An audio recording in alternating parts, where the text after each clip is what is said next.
Properties of NO2 में हम देखेंगे कि ये जो है पंजेंट ऑर्डर का गैस है और ये ब्राउन कलर्ड गैस है। जैसे मैंने आपको बताया है कि NO2 तो ब्राउन कलर गैस है, लेकिन N2O4 जब लो टेम्परेचर हो जाता है तो वहाँ पे लिक्विड फॉर्म हो चाहे सॉलिड फॉर्म हो, ये डाइमर फॉर्म N2O4 में होता है।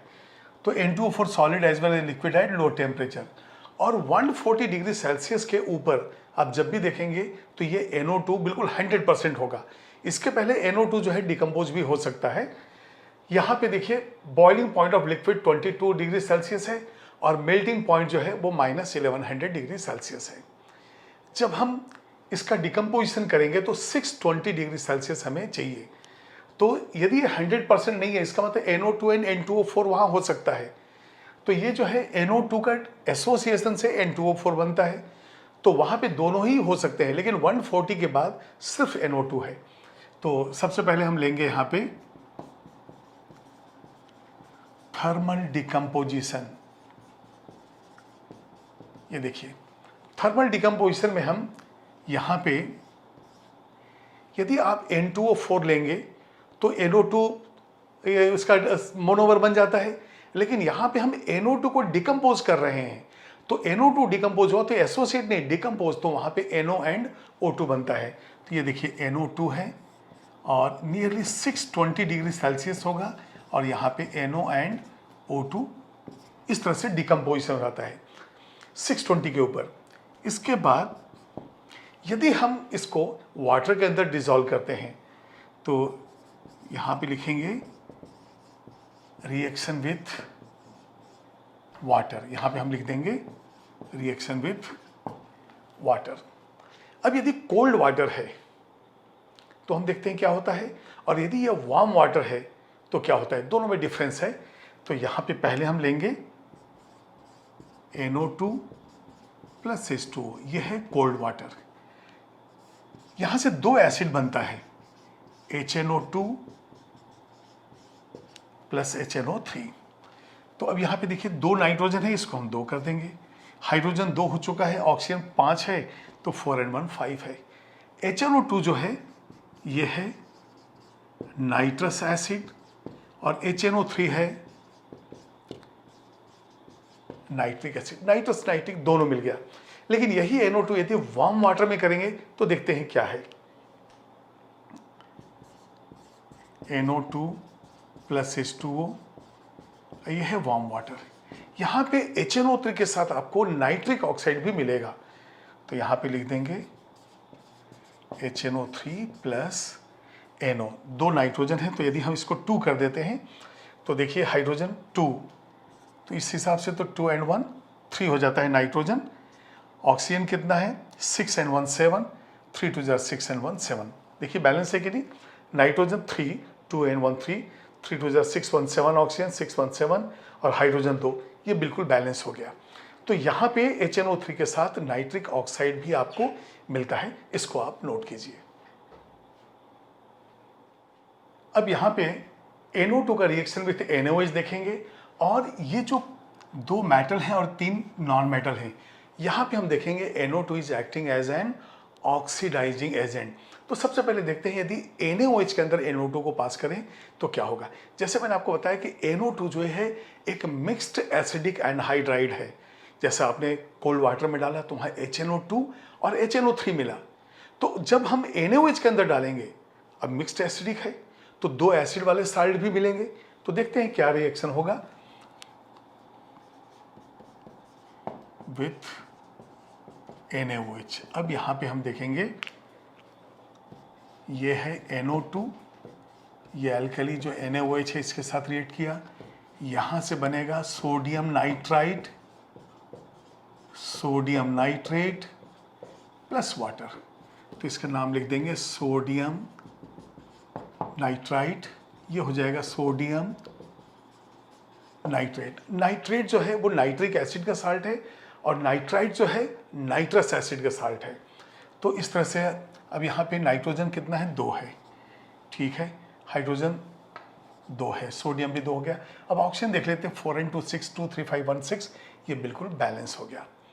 तो ये एल्कलीज के साथ, इसी तरह से KOH के साथ भी वही रिएक्शन होगा। अब यहाँ पे ऑक्सीडाइजिंग बिहेवियर है इन पांचों एलिमेंट के साथ।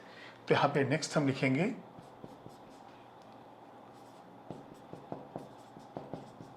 ऑक्सीडाइजिंग, तो यहाँ पे लिख देंगे एज ऑक्सीडाइजिंग एजेंट। अब यदि ऑक्सीडाइजिंग एजेंट है तो सोडियम का ऑक्साइड Cu2O बना देगा, सोडियम का Na2O बना देगा, वहाँ पे CuO बना देगा। तो अब देखते हैं हम लोग रिएक्शंस क्या होंगे। ये है NO2 plus Na, sodium oxidise होगा, बनेगा यहाँ से Na2O और ये हो जाएगा NO। तो ये देखिए इस तरह से ये बैलेंस हो जाएगा Na2O NO। इसी तरह से जब ये कॉपर के साथ रिएक्ट करेगा तो यहाँ से हो जाएगा CuO प्लस NO, एक एक ऑक्सीजन जो है चला गया। तो ये मेटल भी ऑक्सीडाइज हो गया। तो एज ऑक्सीडाइजिंग एजेंट तो हमने मेटल ले लिया 2। अब इसी तरह से जब हम ये नॉन मेटल्स लेंगे इनका भी ऑक्सीडेशन हो जाएगा। तो ये 2 हो गए विथ मेटल्स, अब हम लेंगे विथ नॉन मेटल्स। तो सल्फर से बनेगा SO2, फास्फोरस से बनेगा P2O5, कार्बन से बनेगा CO2। तो देखते हैं रिएक्शन इस तरह से होगा NO2 प्लस सल्फर, ये हो जाएगा SO2 प्लस NO। मतलब ये जो है ये देखिए यहाँ पे ऑक्सीडेशन स्टेट इसका कितना है +4 है और यहाँ पे कितना है +2 है। तो जब NO2 ऑक्सीडाइजिंग एजेंट है तो ये तो रिड्यूस होगा और रिड्यूस होगा तो +4 से +2 हो जाएगा। अब यहाँ पे हम लोग देखते हैं किस तरह से बैलेंस करें हम। SO2 बना तो यहाँ पे 2 ले लेते हैं इस तरह से। अब ये देखिए सल्फर 1 है, ऑक्सीजन 4 है, नाइट्रोजन 2 है, ये बैलेंस हो गया। अब हम देखेंगे फास्फोरस के केस में क्या होता है। तो यहाँ से हो जाएगा P2O5 प्लस 5NO।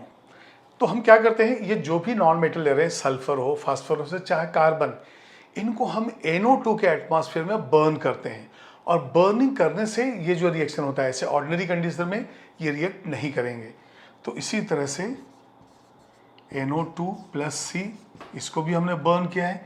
तो अब यहाँ पे हम बर्निंग डाल देते हैं, हीट हम नहीं कर रहे बल्कि हम इसको बर्न कर रहे हैं।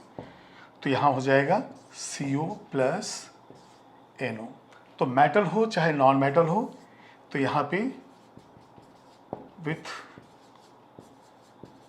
नॉन मेटल्स और कंडीशन डाल देंगे ऑन बर्निंग। तो ये जो है 5 रिएक्शन जो ये ऑक्सीडाइजिंग एजेंट वाले हो गए। अब कुछ और रिएक्शंस भी देखते हैं। अब हम देखेंगे NO2 का जो ऑक्सीडाइजिंग प्रॉपर्टी है उसमें इन सब्सटेंसेस के साथ क्या रिएक्शन होता है। यहाँ पे देखिए Ki से हमें मिलेगा I2, H2S से मिलेगा हमें सल्फर, यहाँ से बनेगा H2SO4 और यहाँ से बनेगा CO2। अब ये सारे रिएक्शंस हम लोग देखते हैं। तो यहाँ पे लिख सकते हैं ऑक्सीडेशन ऑफ Ki। अब जब Ki का ऑक्सीडेशन है तो सबसे पहले देखिए NO2 है, Ki है और बनना है I2, तो इसको हम 2 टाइम्स कर देंगे।